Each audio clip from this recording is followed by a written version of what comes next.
friends, welcome to Mimi's Mixed Bag. You know, 90% of the time I am behind the camera just narrating whatever project I'm making. So I wanted to go on camera just so that you could hear what I had to say about this project.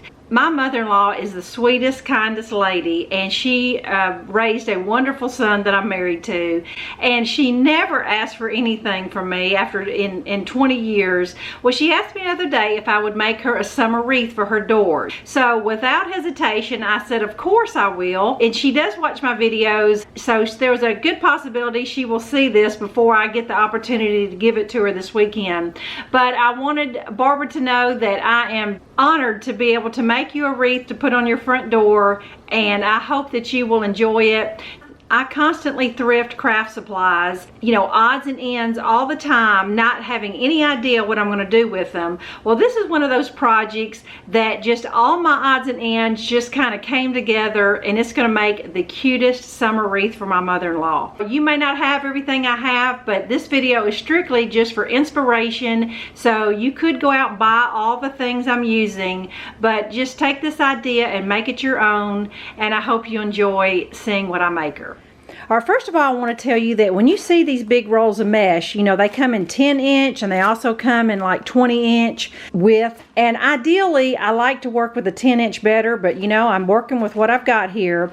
But all meshes are not the same. Some of you may not realize that some of this mesh is made out of like a polypropylene. It's like a plasticky type material. And they also have what's called a paper mesh. They give you the same type of look. The biggest difference is one is weather friendly and one is not. Now with this being paper mesh, that's pretty much common sense telling you this needs to go inside, but with her having a covered porch, she could probably get away with putting this on the outside of the storm door as well. So she has a couple options, but just know that if it's paper mesh, it is not weather friendly. So what I'm going to do is I'm going to unroll some of this, and it usually works better if you put this mesh roll on the floor and then just pull up as you need it. I've got my 6 pieces of wire here, and I'm going to first of all connect my end of my mesh to one of these crossbars. You know, you can make these poofs as big as you want them to be, but knowing that mine's going to be between 2 doors, I'm going to keep my poofs a little more on the flatter side. So I'm just going to gather it up, and then when I get to that next crossbar, I'm going to connect it. And I'll end up having like 6 poofs going around the wreath.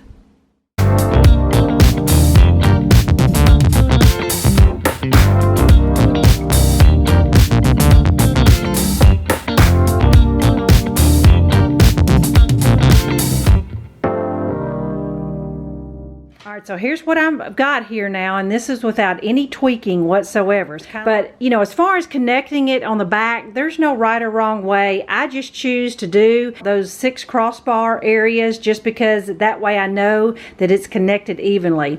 And, you know, like I said, you can make your little poofs as big as you want it to be. Now, what I'm going to do is just kind of pull and tug these a little bit. Like right here where I've got it connected and you can see this wire, that's where I'm going to put my little sign. I know sometimes this mesh seems a little intimidating, but it's very forgiving. You can just puff it up. It will create a wreath with very little effort.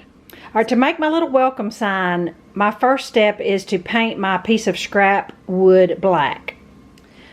All right, the next step, I took my cardstock and I cut it down so that my piece of wood would show a 1/4 of inch border all the way around. I'm going to attach the paper with a glue stick and then do the same with my welcome letters. Once the glue is dry, I'm going to do a thin coat of Mod Podge just to seal it. All right, I'm now ready to work on some of my embellishments on the wreath. And let me show you what I got here. I had just a little bit of this black ribbon left. I only had 24 inches, so I cut it into 3 8-inch strips. I also took my yellow and cut into 3 8-inch strips. I'm going to gather those up with a piece of wire, and I'm going to just connect those to the wreath about every other space because I only have 3 of them, but I've got 5 little spaces to work with. All right, I've got my bumblebees I'm going to hot glue around. I've got 5 flowers, and that's going to go right in there in my 5 connecting points. And then the leaves that were on the bush, I'm going to put those on a couple flowers. These are pretty big leaves, so I'm probably going to cut them in half, just so only about the top half of the leaf shows. Now here's something that I've always done. I never throw away my stem that I pull my flowers off of. I take it, I cut one of the stems off, I wrap it around a pencil, and then that gives me a little wire curlicue to hot glue on the wreath. It's just a little embellishment that I think is cute, and I do this to a lot of my wreaths. Alright friends, we're here at my front door, and I tell you, I finished just in time before it got too dark to film out here. I'm going to move in a little closer so you can see all my little bumblebees and the flowers and the little curlicues that I hot glued in there. Love the little sign. I think my mother-in-law is going to love this. I will put a Michael's link below of the little bumblebees that are very similar, if not the same thing. So I hope you like this wreath as much as I do, and you can take this idea and make it your own.